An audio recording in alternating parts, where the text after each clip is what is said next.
What happens when two of television's most outspoken personalities clash in the most explosive late-night interview ever recorded?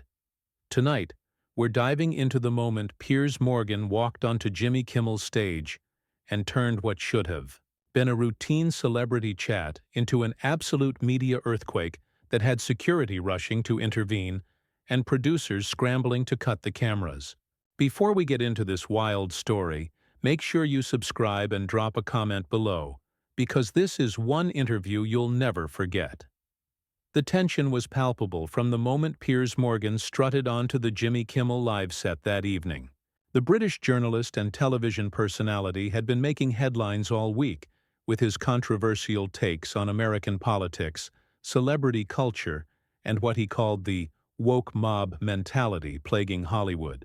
Kimmel, known for his sharp wit and willingness to challenge guests, had specifically requested Morgan for the show, sensing an opportunity for television gold.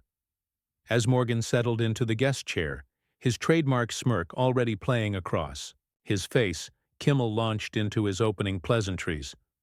"Piers, thanks for being here tonight. I have to say, you've been quite busy stirring the pot lately." The audience chuckled, but Morgan's expression remained stone cold. "Jimmy, I don't stir pots, I tell the truth. Something that seems to be in short supply in your industry these days." The comment hung in the air like a challenge. Kimmel's smile tightened slightly, but he pressed forward. "Well, speaking of truth, let's talk about your recent comments regarding mental health awareness in Hollywood. You seem to suggest that celebrities are using therapy and mental health struggles as, and I quote, publicity stunts for sympathy." Morgan leaned back in his chair, completely unfazed. "I said what needed to be said, Jimmy. Half of these so-called stars claim they're battling depression or anxiety the moment their latest movie flops or their relationship falls apart. It's convenient timing, wouldn't you say?" The studio audience began to murmur, some clearly uncomfortable with the direction of the conversation. Kimmel's jaw clenched visibly. "Piers, that's an incredibly dangerous and frankly ignorant statement. Mental health is a serious issue that affects millions of people, including people in this very audience tonight." He gestured toward the crowd. "To dismiss someone's struggle because of their profession or timing is not just wrong, it's harmful." "Oh, please," Morgan scoffed, his voice rising slightly. "Spare me the sanctimonious lecture, Jimmy. You've built your entire career making fun of people, mocking politicians, celebrities, ordinary folks. But suddenly, when I point out the obvious opportunism in Hollywood, I'm the villain." His accent seemed to grow thicker with his irritation. The atmosphere in the studio shifted dramatically. What had started as typical late-night banter was rapidly evolving into something much more heated. Kimmel's producer, visible in the wings, looked increasingly concerned as he spoke quietly into his headset. "There's a difference between comedy and cruelty, Piers," Kimmel shot back, his voice steady but his eyes flashing with anger. "And what you're doing is cruel. You're delegitimizing real pain, real struggles that people face every single day. That's not brave truth-telling, that's just being a bully with a platform." Morgan's laugh was sharp and humorless. "A bully? Jimmy, I've been called worse by better people than you. The fact is, I say what everyone else is thinking but too scared to voice. Your Hollywood friends don't want to hear uncomfortable truths about their industry, so they attack the messenger instead of addressing the message." "What message?" Kimmel demanded, leaning forward in his chair. "That people who struggle with mental health are liars? That seeking help makes you weak? What exactly is the profound truth you're sharing here, Piers?" The British journalist's eyes narrowed dangerously. "The truth is that your industry has created a culture of victimhood where everyone's a survivor, everyone's traumatized, everyone needs special treatment. And you, Jimmy, you're one of the worst enablers of this nonsense. You sit here night after night, coddling these celebrities, never asking the hard questions, never challenging their narratives." "Hard questions?" Kimmel's voice rose slightly. "You mean like asking someone to prove their depression is real? Or demanding evidence that their anxiety isn't just for show? Those aren't hard questions, Piers. They're cruel ones. Morgan stood up abruptly, startling everyone in the studio. You know what's cruel, Jimmy? Sitting there in your comfortable chair, making millions of dollars a year, pretending to care about mental health while you spend your monologue every night, mocking and ridiculing people. At least I'm honest about what I do. The audience was completely silent now. The usual laughter and applause replaced by an uncomfortable tension that seemed to fill every corner of the studio. Camera operators continued filming, but several crew members had stopped what they were doing to watch the confrontation unfold. Kimmel remained seated, but his knuckles were white as he gripped the arms of his chair. I mock public figures who deserve scrutiny, Piers. Politicians who lie, celebrities who behave badly in public. I don't mock people for seeking help when they're struggling. Don't you? Morgan shot back, his voice now loud enough to echo slightly in the studio. What about when you spent 20 minutes making fun of that actor who had a public breakdown? Or when you mocked that singer for going to rehab? Your selective memory is showing, Jimmy. The talk show host's face flushed red. Those were different situations entirely, and you know it. Context matters, Piers. Nuance matters. Something you seem incapable of understanding. Nuance? Morgan laughed again, the sound harsh and grating. Is that what you call it when you're being a hypocrite? When you attack me for supposedly mocking mental health struggles while you've built your career doing exactly the same thing? By this point, the studio audience was shifting uncomfortably in their seats. Some looked like they wanted to leave, while others seemed transfixed by the increasingly hostile exchange. The show's band members sat frozen at their instruments, unsure whether they should attempt to play or simply wait for whatever was coming next. Kimmel finally stood up, matching Morgan's aggressive posture. You want to know the difference between you and me, Piers? When I realize I've crossed a line, I apologize. I learn. I grow. You just double down and claim everyone else is too sensitive to handle your truth. Your apologies are worthless, Morgan snarled. They're just damage control, publicity management. You don't mean a word of them, and everyone knows it. At least I have the courage to stand behind what I say instead of backtracking the moment the Twitter mob comes for me. The mention of social media seemed to strike a particular nerve with Kimmel. Courage? You call hiding behind controversy and inflammatory statements courage? Real courage is admitting when you're wrong, Piers. Real courage is showing compassion for people who are struggling instead of kicking them when they're down. Morgan stepped closer to Kimmel's desk, his finger pointed accusingly. Real courage is telling uncomfortable truths even when it makes you unpopular, Jimmy. Something you wouldn't know anything about because you've spent your entire career playing it's safe, pandering to your audience, never taking a real stand on anything that matters. The security team, who had been watching nervously from the wings, began moving closer to the stage area.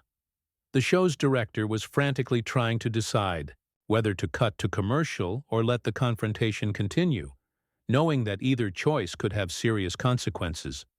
Kimmel's face was now completely flushed, his usual composed demeanor cracking under the pressure of Morgan's relentless attacks. You want to talk about taking stands, Piers? Let's talk about your stand on gun control after you got run out of America the first time, or your stand on phone hacking when you were supposedly unaware of what your own newsroom was doing. Your version of courage seems to involve a lot of convenient amnesia. The mention of his controversial past hit Morgan like a physical blow.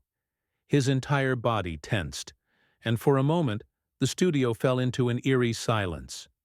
When he spoke again, his voice was dangerously low. You want to go there, Jimmy? Really? Because I seem to remember you having your own problems with inappropriate behavior that got swept under the rug pretty quickly. Kimmel's eyes widened in shock and fury. Are you seriously trying to deflect by bringing up unsubstantiated rumors? That's your strategy here? When you can't defend your own actions, you just start throwing mud and hoping something sticks? I'm not throwing mud, Morgan replied, his voice growing louder again. I'm pointing out your hypocrisy. You sit there acting all righteous, but you're just as flawed as everyone else you mock on this show. The difference is, I own my mistakes. You hide behind your writers and your producers and your network executives. The audience was now completely silent, but the tension was so thick it felt like the air itself might explode. Several people in the front rows had their phones out, recording what was clearly becoming television history, though not the kind anyone had planned for. Kimmel moved around his desk, closing the distance between himself and Morgan. You want to talk about hiding? Let's talk about how you hide behind controversy to stay relevant. Every time your ratings drop or people start ignoring you, you say something outrageous to get back in the headlines. It's pathetic, Piers. You're like a child throwing a tantrum for attention. Morgan's face turned an alarming shade of red. Pathetic? You're calling me pathetic? Jimmy, you're a failed comedian who lucked into a talk show because you were willing to say whatever the network wanted you to say. You have no original thoughts, no real opinions, just whatever focus group. Tested nonsense your writers feed you. At least my writers are talented, Kimmel shot back, his voice dripping with disdain. Unlike whatever hack you have crafting your Twitter rants at 3 in the morning. Do you even read the garbage you post, or do you just hit send and hope for the best? The personal nature of the attacks was clearly affecting both men. Morgan's hands were shaking slightly, whether from anger or adrenaline, while Kimmel's usual quick wit had been replaced by raw, unfiltered emotion.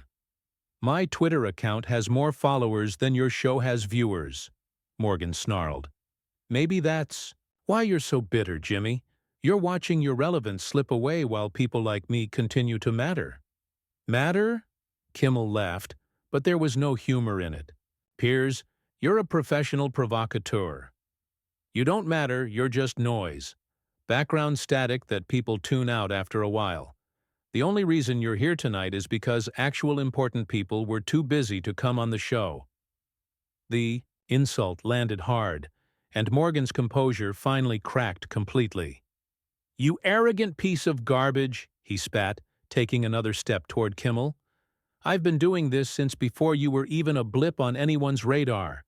I've interviewed presidents, prime ministers, movie stars, athletes. I've covered wars, elections, major news events. What have you done except tell jokes other people wrote for you? By now, the security team had moved to the edge of the stage, ready to intervene if the situation escalated further. The show's producer was frantically gesturing to the director, clearly wanting to cut to commercial, but the director seemed frozen by the spectacle unfolding before the cameras. Kimmel's voice dropped to a whisper, but in the dead silence of the studio, every word was crystal clear. You know what the difference is between you and me, Piers? When I insult someone, it's usually because they deserve it. When you insult someone, it's because you're trying to make yourself feel better about your own failures. My failures? Morgan's voice cracked slightly. Jimmy, I've had more successful careers than you've had haircuts.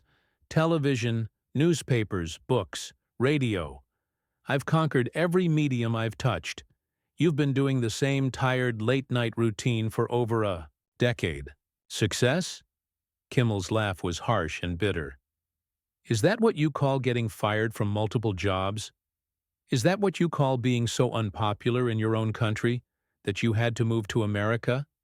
And then being so unpopular here that you had to slink back to Britain with your tail between your legs? The audience gasped audibly at the brutal personal attack. Even some of the crew members looked uncomfortable with how personal and vicious the exchange had become. This was no longer entertainment. It was a genuine verbal bloodbath being broadcast live to millions of people. Morgan's entire body was trembling with rage now.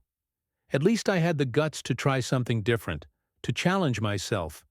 You've been playing it safe your entire career, Jimmy. Same desk, same format, same corporate-approved opinions. You're not a talk show host, you're a puppet. A puppet? Kimmel's voice rose to nearly a shout.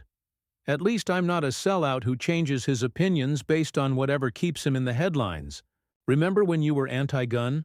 Remember when you supported liberal causes? What happened to those convictions, Piers? Did they get in the way of your brand? My brand? Morgan was practically screaming now. My brand is honesty, something you wouldn't recognize if it bit you on your sanctimonious behind.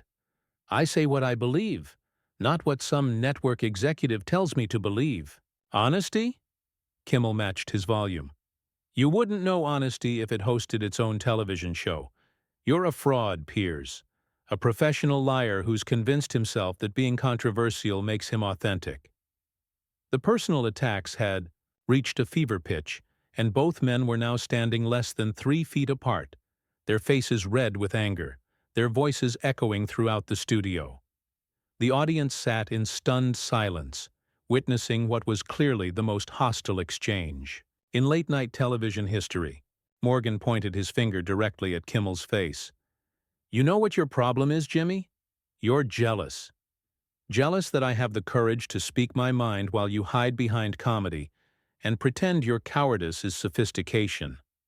Jealous? Kimmel knocked Morgan's hand away from his face. Of what? Your ability to alienate everyone you work with? Your talent for burning bridges? Your gift for making enemies out of former friends? Yeah, I'm really envious of that skill set, Piers. The physical contact, brief as it was, seemed to electrify the air in the studio.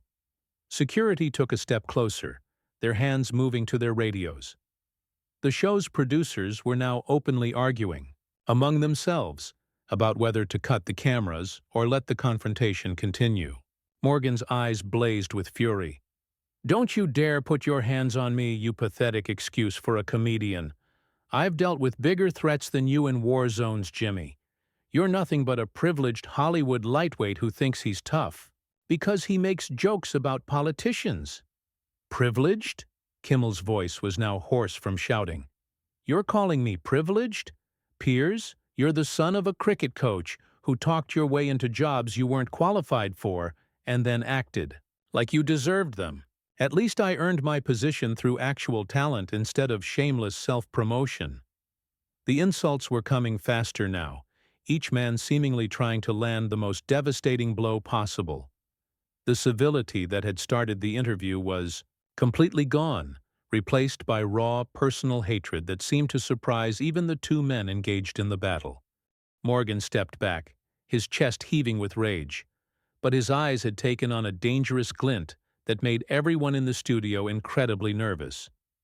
You want to talk about earning things through talent, Jimmy? Let's talk about how you got this job. Let's talk about the phone calls that were made, the favors that were called in. The accusation hung in the air like a bomb waiting to explode. Kimmel's face went from red to white in an instant. What are you suggesting, Piers? Be very careful with your next words. I'm stating facts about how this industry really works, Morgan replied, his voice now eerily calm. But I suppose you don't want your audience to hear about that, do you, Jimmy? The threat was unmistakable, and Kimmel's producer was now frantically signaling to security. But before anyone could move, Kimmel exploded with fury. You disgusting, pathetic excuse for a journalist. How dare you come on my show and make veiled threats about my career? Show them the real Jimmy Kimmel, Morgan said, his voice dripping with false innocence, not the sanitized television version. You want to know what kind of person you are? Kimmel was practically vibrating with anger now. You're a parasite, Piers. You feed off other people's misery. You're not a journalist. You're a vulture in an expensive suit. Morgan's laugh was cold and calculating. A vulture? Jimmy, I expose the truth about people who deserve to be exposed. What do? You make jokes about the same people every night and call it social commentary. You mean like asking a grieving mother why she didn't do more to save her child? Kimmel was screaming now, all pretense of television professionalism abandoned. Those are your hard questions, Piers? You're not brave. You're a monster. The attack seemed to hit Morgan harder than anything before. His composure cracked completely. "At least I ask questions that matter, Jimmy. You want to call me a monster? Look in the mirror. You've made a career out of humiliating people for entertainment." Morgan took a menacing step forward, and security didn't hesitate.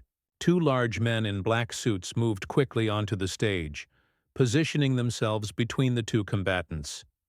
"You want to see a monster, Jimmy? Keep pushing me and see what happens when someone finally fights back." The threat was unmistakable, and the studio erupted in chaos. Kimmel, despite being held back by security, continued his assault. "Fight back? Piers, you wouldn't last 5 minutes in a real fight. You're all talk, all empty threats. Without your microphone, you're nothing. I'm more relevant now than you've ever been." Morgan struggled against the security guards. "People actually care about what I say. You're just background noise." "Being hated isn't the same as being relevant." Kimmel's laugh was harsh. "You've confused notoriety with significance, and that's the saddest thing about you."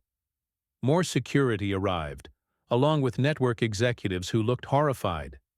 Morgan broke partially free and pointed an accusing finger at Kimmel. "What's sad is watching a grown man pretend to care about things he doesn't understand, all for television ratings. The only person pretending here is you, Piers." Kimmel was beyond rational thought. "Pretending to be a journalist when you're just a gossip columnist. Pretending to matter when you're just a forgotten relic." The insult pushed Morgan over the edge completely. He broke free from security and lunged toward Kimmel's desk, sweeping his arm across it and sending papers, coffee mugs, and materials flying. The crash was deafening. "That's enough!" The executive producer had made it onto the stage. "Security, escort Mr. Morgan from the building immediately. This interview is over." Morgan, his hair disheveled and suit wrinkled, turned with pure hatred in his eyes. "You can't silence me. You can throw me out, but you can't silence the truth." "The only thing people need to know," Kimmel said, now eerily calm, "is that you're exactly what we thought you were. A bully, a coward, and a fraud." As security escorted Morgan toward the exit, he shouted over his shoulder, "This isn't over, Jimmy. You think you can humiliate me on national television? You have no idea what you've just started." "The only thing I've started is the end of your credibility," Kimmel called after him. "Good luck explaining this to your next employer." The studio doors slammed shut, leaving behind absolute devastation. Kimmel stood alone behind his destroyed desk, looked directly into the camera, his appearance completely disheveled but his voice steady. "Ladies and gentlemen, I apologize that you had to witness that display. What you just saw was a man who has built his career on attacking others completely lose control the moment someone stood up to him. Sometimes you see people for exactly who they really are when they're under pressure."